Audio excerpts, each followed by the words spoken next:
作品の魅力を制作の視点から紐解くメイキングフリックス by ネットフリックス。ポケモンがお客様として訪れる場所、ポケモンリゾート。そこで働く新米コンシェルジュのハルとポケモンたちとのストーリー。全世界に親しまれるポケモンをストップモーションアニメで表現。コダックやピカチュウ、ピジョットなど皆さんが知っているポケモンたちがストップモーションアニメの世界で自由に羽を伸ばしています。制作したのは卓越した技術力のコマ撮りを中心とした映像作品で国内外で評価されているドワーフスタジオ。ストップモーションアニメとは、少しずつ動かした造形物を1秒間に24コマ連続して撮影し、動いているように見せる映像表現。キャラクターごとの動き方、スピード、ライティングなどを計算しながら、人が手作業で1コマずつ撮影していきます。アナログにこだわり撮影していくからこそ出せる温かみなど、ストップモーションアニメならではの魅力が詰まっています。一コマ一コマ丁寧に撮影していくため、一人のアニメーターが1日に撮影できるシーンは4秒から5秒。本作では全4話約60分の作品を制作するのに、およそ8万6000枚の撮影が行われています。キャラクターを一コマずつ動かして撮影する現場を覗き見ながら、制作陣のこだわりを聞いてみましょう。まずは監督の小川さんです。とにかく面白いものを作ろうっていういろんな、ポケモンの作品がもうすでに、あるので、あんまり差別化とか逆にあんまり考えてなくて、今までやってきたこととか、ちょっと挑戦したいこととか含めてやっていったら新しいものになるかなみたいなことは思ってました。自分が思ってるそのストップモーションの面白い部分みたいなのが、コントロールが微妙に効かない。ポケモンもすごいいろんな形、質感とか含めていろんな種類のものがいるんで、ストップモーションの人形も結構いろんな素材とかを使ったりするんで、多様なものが出てくるみたいな面白さが結構合うかもしれないなというのは思ってました。フォルムと動きを両立させるっていうのが結構ストップモーションのそのパペット作りですごい難しいところで、動きでいうとポケモンを漫画的なキャラクターっぽい風にしたくないなっていうのがありまして、とにかくリアルポケモンっていうのがいたらどんなかなみたいなところで、動きとかあんまり人間みたいな喜び方とかしないかなとか、そういうところはすごいちょっとこだわって、このポケモンだったらこういう風に動いたら面白いかなっていうところをどんどん広げて、新しいポケモンの一面が見えると、今までの好きだった方とかも面白く見ていただけるかなと思って作りました。人形になってから改めて気づいたんですけど、体型がすごいシンプルで、まん丸なのがボンボンってあって、足もすごい短いし、手もお腹まで届かないんですね。そのまま足を出したらスッスってスライドみたいに歩けちゃうんですけど、ある意味ブレをなるべく作りたい。歩いたり走ったりする時もちょっとやっぱどんくさい感じのがいいなみたいなんで、体をちょっと揺すったりとか、無駄な動きを入れるみたいなところをちょっとこだわっていました。結構そういうシンプルなボールが重なったような感じのキャラクターとかって、おそらく 3DCG とか 2D だとその形状自体を潰したりとかっていうことで個性をつけていくと思うんですけど、ストップモーションの場合はそういうことがなかなか難しいので、動きにこだわるみたいなところでやっていくと、他とは違ったアクションになっていくんじゃないかなっていうのは思います。現実のその世界で伝統的な文化とかがある場所って、動物とか植物とか昆虫とかをモチーフに装飾とかにしてる文化があると思うんですけど、ポケモンの世界でも多分そういうものがあるだろうなっていうふうに想像して、ポケモンのモチーフとかが自然な形で家具とか小物とかに反映されてるみたいな世界観を作っていきたいなというところで、美術のデザイナーの方と相談して作ってきました。見ていただいてポケモンがいたらいいなみたいなことを思っていただけたら正解だったんじゃないかなと思いますね。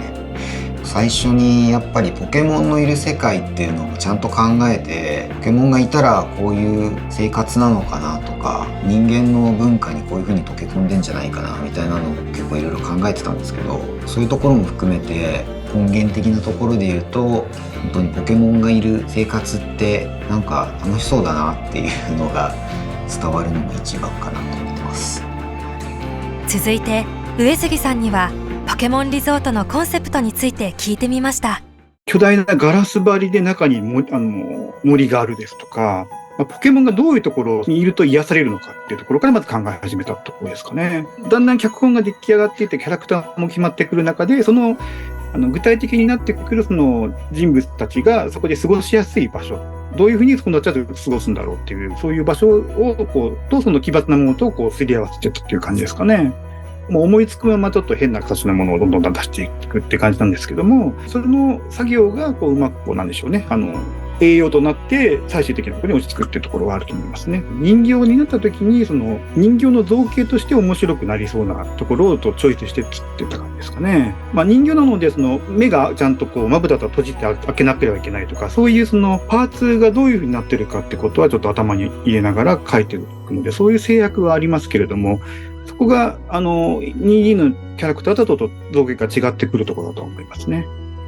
ですね、渡辺さんですかね。なんかあまり見たことがないキャラクターができたなというふうには思っていました。3D ですとか人形のアニメーションであまり見たことのないタイプというか、この人はどういう人だろうって一瞬で見てわかる感じというのがあると思うんです。それがうまく見えないとキャラクターとしては成立しないと思うので、それがちょっと今までにないようなところの着地点になったかなというふうには思いますね。キャラクターの作り方というのは本当にやっぱ重要だと思うので、本当にその人間性みたいなものが、そこからその造形から透けて見えるっていうのは一番重要かなというふうには思いますね。これまでのポケモンの世界ではないんですけれども、ポケモンのファンが考えているようなところにあまりこちらが寄っていくと、あまり面白いものにならないというふうに思ってたんですよね。なので、ある程度逸脱しながら作っていくっていうところは大事かなというふうには考えていましたね。あと逸脱しすぎないっていうことですね。2D とか 3D で作るキャラクターだとこういう感じにはならないんじゃないかと思うんですよね。やっぱ人形のその動きの制約みたいなものを考えて作っていましたので、その制約の中でできてきたキャラクターっていうのはあるんですけど、例えばその人形として完成した時に、この人形欲しいって思うような、そういう造形になるといいなというふうには思っていましたね。やっぱり何でしょう、ポケモンの世界でありながらこれまでにないアプローチのものが出来上がっているのではないかと思いますので、そこは僕自身もドワーフのお仕事とかはですね、その人形に感情移入できるというところがすごいなと思っていますので、拝見できるのを本当に楽しみにしています。次は人形制作進行を担当した原田さんの話を聞いてみましょう。人形制作進行というポジションで仕事をしておりまして、撮影で必要になるキャラクターの数を、出して自分たちのチームを作って、作業を進めていくっていうのを管理しているポジションになります。主人公の春の進み方ですけれど、まずはキャラクターデザインがありまして、そこからまず粘土で原型を作っていただいたんですよね。それを一旦、3D スキャナーでスキャンして、その 3D データになった春を表情をデジタルで作っていって、顔は 3D プリンターで出して、で体は従来のコマ撮りと同じように金属で関節を作って、皮膚はシリコンで作って、衣装を作って、で 3D プリンターで作られた顔と合わせて出来上がりという流れでした。ポケモンの場合も、ポケモンの種類とかデザインによってアプローチがちょっと変わっていくんですけれど、コダックに関しましては7体作ったんですよね。1日にたくさんの班で撮影が行われるので、たくさん登場するカットをどんどん撮っていっても満たせるなということで、たくさん作りました。ストップモーションのアニメーションっていうのは、その形が、どのように動くものなのかっていうのを前提に設計をしていく世界なので、形が違う、大きさが違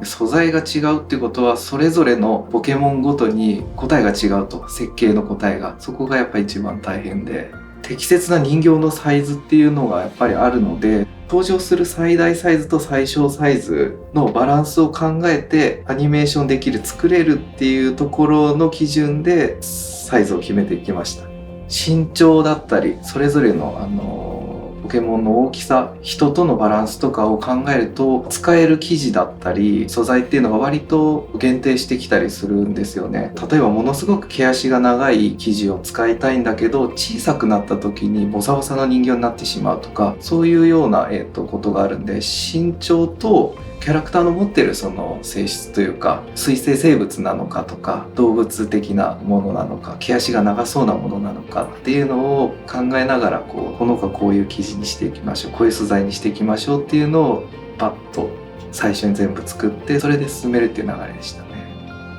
自分が熱中した経験があるんで、やっぱりそういう人たちがいてきっと見てくれるなというのがありましたので、ファンの気持ちを大事にやるという強い気持ちでやっていきましたね。ストップモーションでポケモンを、これだけ長い尺のものを作るっていうことは今までなかったので、たくさんのポケモンが動いている姿っていうのをまず楽しんでいただければ幸いです。制作者のこだわりがたくさん詰まったポケモンコンシェルジュ。見ているあなたも思わずポケモンリゾートへ行きたくなる。Netflixでチェックしてくださいね。